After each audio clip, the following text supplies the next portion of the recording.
go into the first question being, how does a person of faith interact then with the public sphere? How would a person who has faith convictions, how should that affect how they vote, run for office, etc.? And maybe go backwards, start with you. Yeah, and I would suggest that it affects on everything that you do. I mean, as coming from my tradition, which is a Christian tradition, we have a worldview that says that the Scripture lays out, I would suggest, fairly rational principles that that we live our lives by. And for me to set half of my worldview aside when I enter into the public square seems like nonsense. Because I believe from the Christian tradition, we're taught that the principles laid out in the Bible that we adhere to have to be brought into the public square and help us understand the decisions we make. Now, that being said, I don't believe we need to be theonomists. I would not ever offer that. I believe in a pluralistic society, which we have, that the principles that my faith adheres to, that I need to bring to the public square are those that facilitate the common good.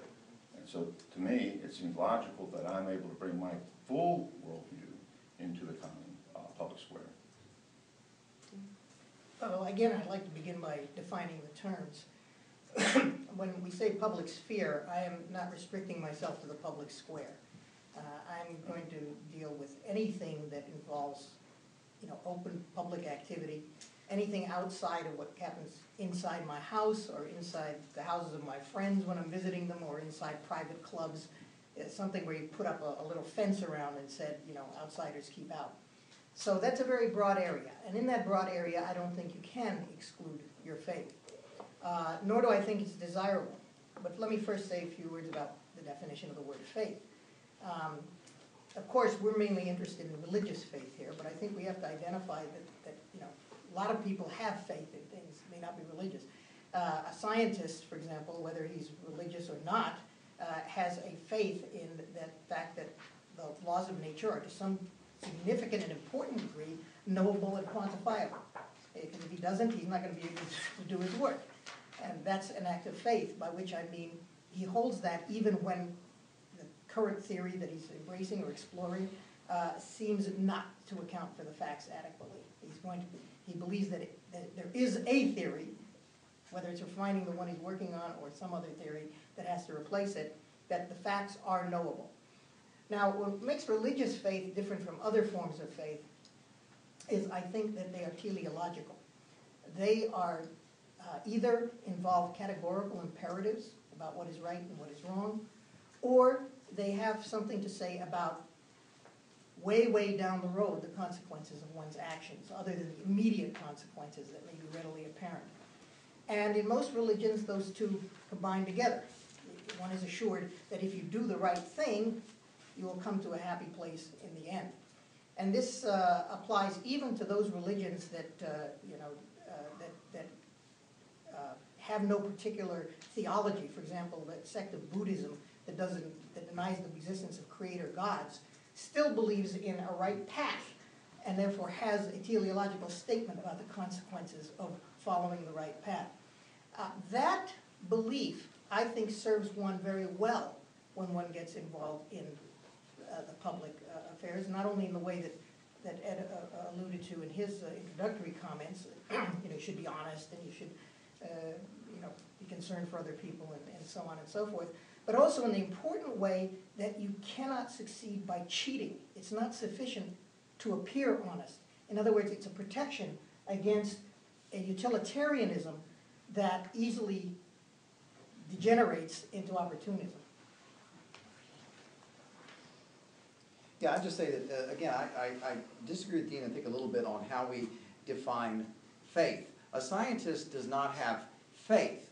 A scientist sees that all of the evidence suggests that the world works in a rational and ordered way. I mean, you might say that this is a god of Spinoza or one of the Enlightenment philosophers, but that's very different from the particulars of any religious creed or dogma over which people today are still fighting, whether it's in Northern Ireland or whether it's in the Middle East or whatever, those kind of dogmas. That's what my concern is, that in terms of your question concerning faith and the separation, I would say politically, of course, people should be allowed to practice as they will, to run their own life by, by their own lights, as long as they do not initiate the use of force or try to impose through force and through government their beliefs on somebody else, and leave others to be a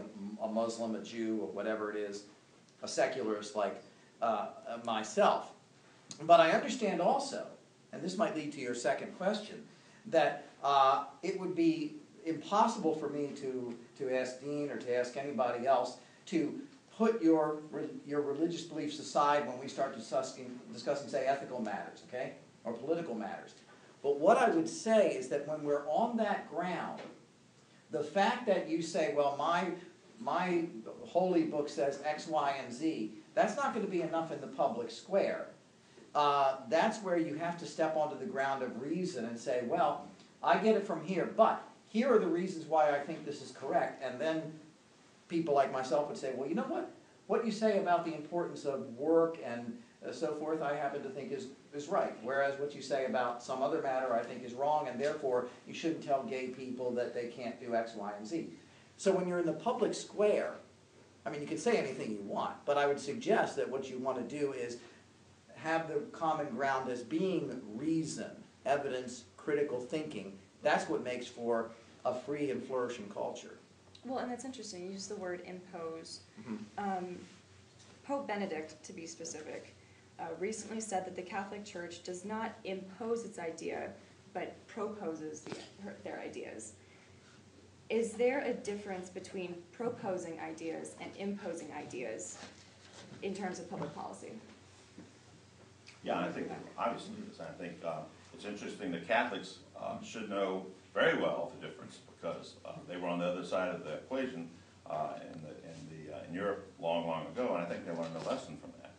And I think what they realize now, as I think many Christians do, that we have to come to the public square and offer reasonable explanations.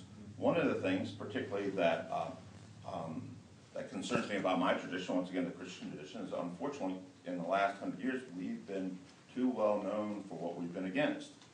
And for the most part, many Christians have withdrawn from the public square. I think I'm very encouraged that I see many of them coming back now with the attitude of looking for solutions that we can bring to the table that everyone would agree on.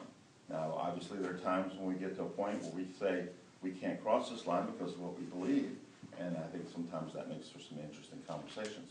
But I think, obviously, proposing the right thing is what we all should be doing, and I think, that I see more and more of that all the time in the public square, once you move particularly outside the political arena.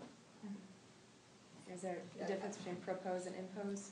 Absolutely. I agree with what has been said about that, but what I'd like to do is to sort of comment to something that Ed said, using that as the example. The faith in reason is not sufficient to prevent people from imposing their will upon others. To the contrary, I think that if one looks at the history of the 20th century, one finds that France, the Soviet Union, China are among the states which have been most vehement in imposing ways of life on people. On the argument, in the case of France, that this is the Enlightenment. The Enlightenment has led us to the truth. And of course, just as Ed would say, there's a problem that's why some people seem to have a direct line to God and others are supposed to just accept that on their authority. Well, some people seem to be better at reasoning than other people, and when other people can't see the truth of their reasoning, they seem to be all too willing to resort to force in order to impose their way on others. There's, when it comes to scientists, I have to insist, as one who was a professional scientist for a couple of decades, that that there is a faith in the ability to know the truth, even when you don't know all the truth. In other words, to be convinced of the natural sciences in the way we are convinced of mathematical theorems. I can give a proof of a mathematical theorem that will convince any rational person smart enough to follow the argument that it is true. But when it comes to the natural sciences, we are not, and I don't think we'll ever be in a state where we can say we have the grand unified theory of everything. We have demonstrated, in the way that one demonstrates a mathematical theorem, that the universe is in an important sense explicable. But we